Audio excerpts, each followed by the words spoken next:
unfortunately adalah penyintas kekerasan seksual. Aku adalah penyintas KDRT.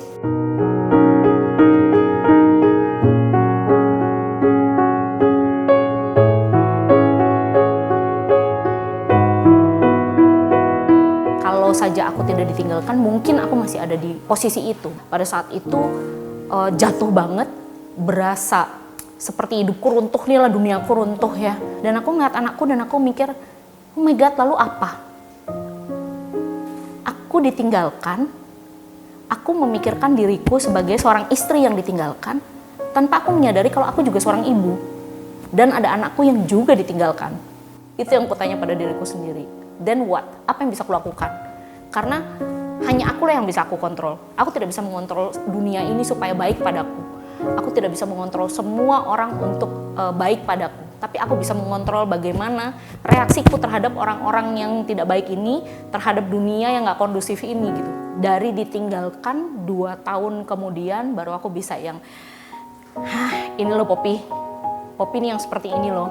Akhirnya bisa meredefinisikan diriku, redefine myself. Karena biasanya kalau perempuan gitu ya, biasanya sudah jadi pasangan seseorang langsung melebur. Aku adalah istrinya si ini. Begitu jadi ibu udah nggak punya nama, mamanya Etlove gitu ya. Aku udah bukan Poppy lagi namanya, jadi mamanya anakku gitu. Jadi dari situ sepertinya yang tersulit adalah menemukan diriku sendiri lagi. Aku bangun in the middle of the night, I felt scared gitu. Aku ngerasa takut banget sampai keringet dingin gitu. Dan aku berpikir aku butuh bantuan. I need like professional help. Bukan untuk menyembuhkanku, tapi untuk membantuku pulih gitu. Jadi dulu aku juga berpikirnya adalah, wah kalau aku dapat pertolongan profesional gitu ya, aku akan sembuh. Padahal sebenarnya aku sendiri yang bisa menyembuhkan diriku. Aku hanya butuh seseorang yang membantuku untuk pulih. Dan pada akhirnya aku berpikir, oh iya ya, selama ini yang membuatku takut adalah ya ketakutan semata. Belum tentu itu terjadi. Secara finansial aku bergantung pada diriku. Karena selama ini mantan pasanganku juga tidak memberikan nafkah gitu ya, gitu yang tetap setiap bulannya. Sehingga sulit gitu buat aku, kalau misalnya aku nggak kerja, anakku nanti gimana? Jadi aku berpikir adalah, oh ini salahnya dia nih. Ini salahnya mantan pasanganku. Gara-gara dia gitu ya. Aku suka bercanda tuh dulu ya gitu sama temanku. Cik ini gondang dia, aku begini karena dia. Padahal sebenarnya enggak, aku bisa mengubah itu gitu. Dari situlah gitu kemudian aku berpikir, oh oke, it's not him, it's not his fault. Akulah yang harus bangkit sendiri gitu. Ketakutanku adalah stigma. 1, stigma jadi janda. Yang kedua, stigma ditinggalkan. Misalnya, kalau nanti dia benar-benar meninggalkanku, bagaimana? Apakah orang akan menganggapku gagal mempertahankan, gagal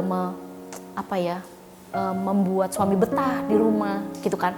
Karena selama ini tuh aku diajarkan. Jadi bagaimana aku diajari oleh orang tuaku, oleh orang-orang sebelumku, perempuan itu ya memang tugasnya melekatkan keluarga, ngurus anak, ngurus suami, melayani, memberi, gitu ya, sehingga apa kurang ya apa yang aku kasih gitu.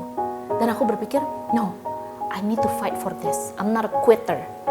Tanpa aku sadari ini ada 2 orang loh di dalam pernikahan ini. Jadi nggak bisa aku mau setengah mati akunya yang mempertahankan, akunya yang memperjuangkan. Kalau orang ini memang tidak mau diperjuangkan dan tidak mau memperjuangkan bersama, kan sama juga bohong.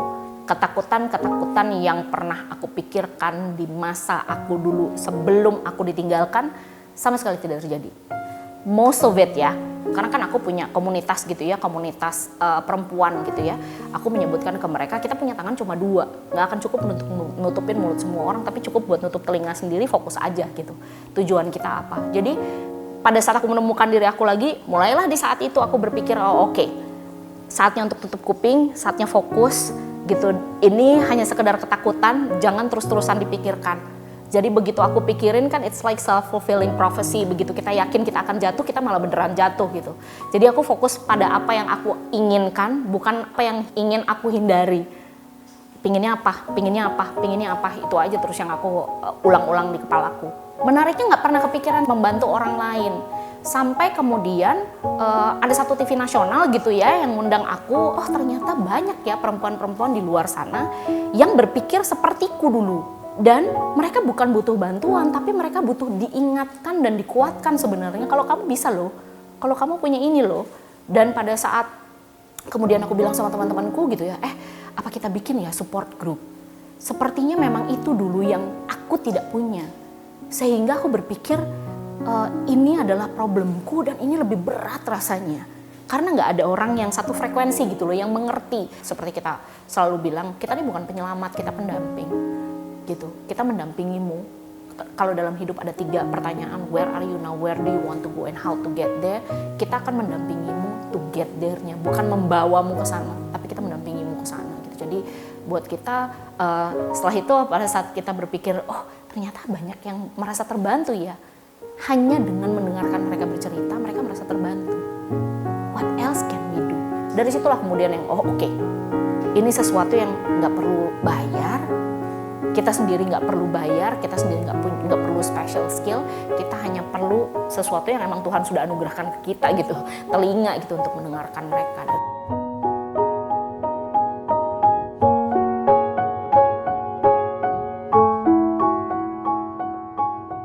Bicara untuk setara itu adalah bicara ke diri sendiri dulu, karena apa yang orang lihat adalah refleksi yang kita lihat di cermin buat diri kita sendiri. Yang penting adalah bagaimana kamu melihat dirimu. Jadilah apa yang terbaik untuk orang yang terpenting untukmu, ya kamu sendiri. I guarantee you nih ya, begitu kamu paham seperti apa kamu, kemana yang kamu tuju, then the rest of the world kayak berkonspirasi untuk membawamu ke sana. Kayak semesta akan mendukungmu untuk membawamu ke sana.